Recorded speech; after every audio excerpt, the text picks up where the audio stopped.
Alhamdulillahirabbil alamin wassalatu wassalamu ala nabiyyina Muhammadin wa ala alihi wa ashabihi wa man tabi'ahum bi ihsanin ila yaumiddin. Allahumma inna nas'aluka ilman nafi'an wa rizqan tayyiban wa amalan mutaqabbalan.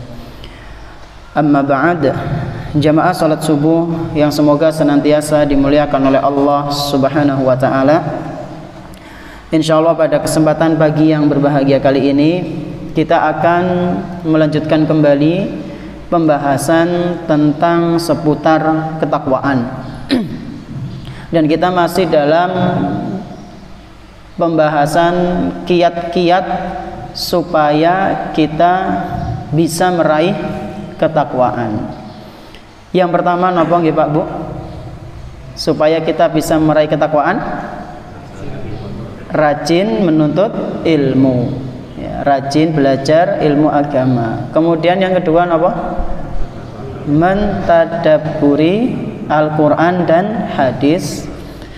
Lalu yang ketiga, berdoa kepada Allah minta ketakwaan. Yang keempat napa? Berteman dengan orang-orang yang takwa, nggih, Masya Allah. Kemudian yang kelima apa? Menjauhi perbuatan dosa, ya, dan maksiat, dosa kecil maupun besar kita jauhi. Kemudian kiat yang berikutnya yaitu yang keenam adalah selalu menghadirkan sifat muraqabah. Menghadirkan apa? Sifat muraqabah. Nah, pertanyaannya, muraqabah niku sing napa? Muraqabah napa Pak, Bu? Merasa selalu diawasi oleh Allah Subhanahu wa taala.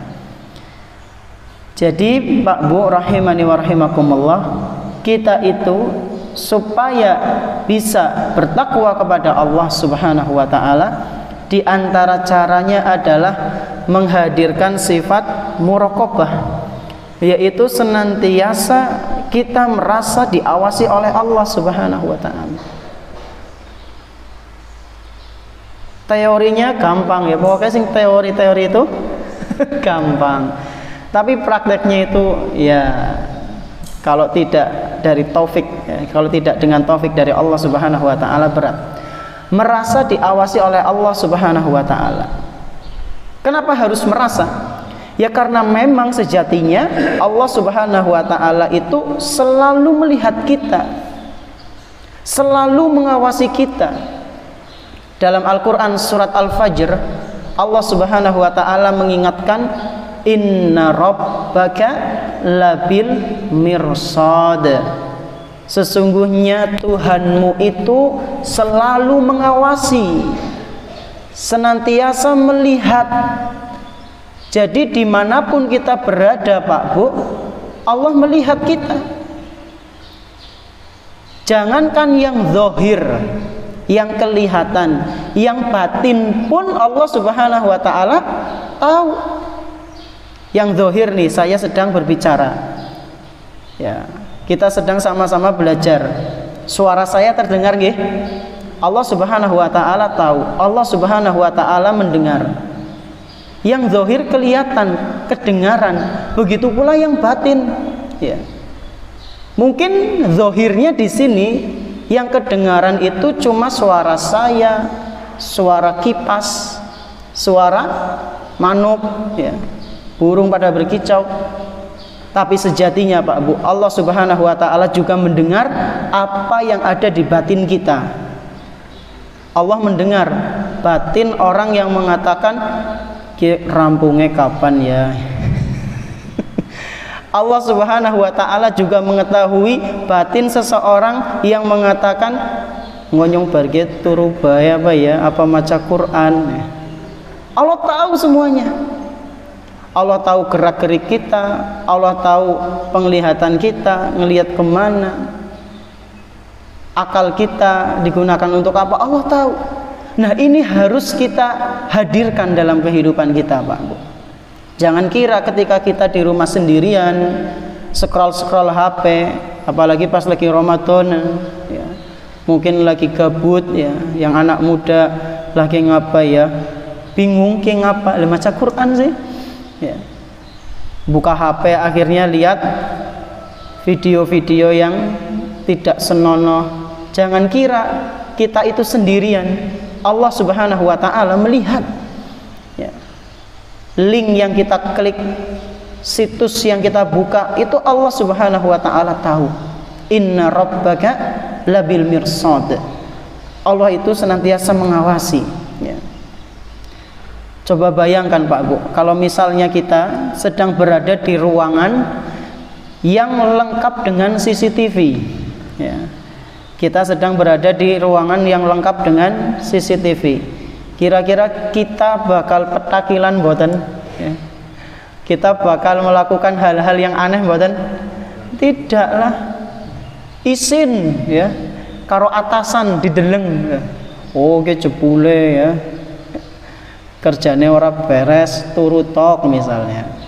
Kita malu ya. Oh ini ternyata orangnya nggak bisa menjaga perilaku, kelihatan. Kita malu kalau kita sadar di situ ada CCTV. Begitu pula dengan maling ya. Maling pun kalau ada CCTV mikir-mikir, kecuali sing wis nekat kowe. Walau CCTV-nya ditodong. Iya nyong maling apa jajal ya. Nah itu yang sudah nekat ya. Nah jamaah rahimani wa rahimakumullah, Allah Subhanahu wa taala senantiasa melihat kita, maka sudah seharusnya kita hadirkan sifat muraqabah. Dalil lainnya yang menyebutkan bahwasanya Allah Subhanahu wa taala senantiasa bersama kita, yaitu dalam Al-Qur'an surat Al-Hadid. Dalam Al-Qur'an surat Al-Hadid ayat keempat. Di situ Allah Subhanahu wa taala berfirman, wa huwa ma'akum aina ma kuntum. Allah Subhanahu wa taala senantiasa bersama kalian dimanapun kalian berada. Maksudnya kebersamaan di sini adalah ilmunya Allah Subhanahu wa taala. Adapun Allah Subhanahu wa taala di atas arsy ya, bersemayam di atas arsy. Nah, ini adalah dalil yang menunjukkan pentingnya kita untuk senantiasa, untuk selalu menghadirkan sifat muraqabah, yaitu selalu merasa diawasi oleh Allah Subhanahu wa taala. Dengan demikian, maka kita ya insyaallah atas izin Allah kita akan lebih berhati-hati dalam bertindak, kita akan lebih bertakwa ya, ketika sifat muraqabah itu benar-benar sudah tertanam dalam jiwa kita. Mungkin ini yang bisa kami sampaikan, kurang lebihnya mohon maaf. Terima kasih atas perhatiannya. Kita tutup dengan doa kafaratul majlis. Subhanakallahumma wa bihamdik asyhadu an la ilaha illa anta astaghfiruka wa atubu ilaik. Wa sallallahu ala nabiyyina Muhammadin wa ala alihi wa sahbihi ajma'in. Wassalamualaikum warahmatullahi wabarakatuh.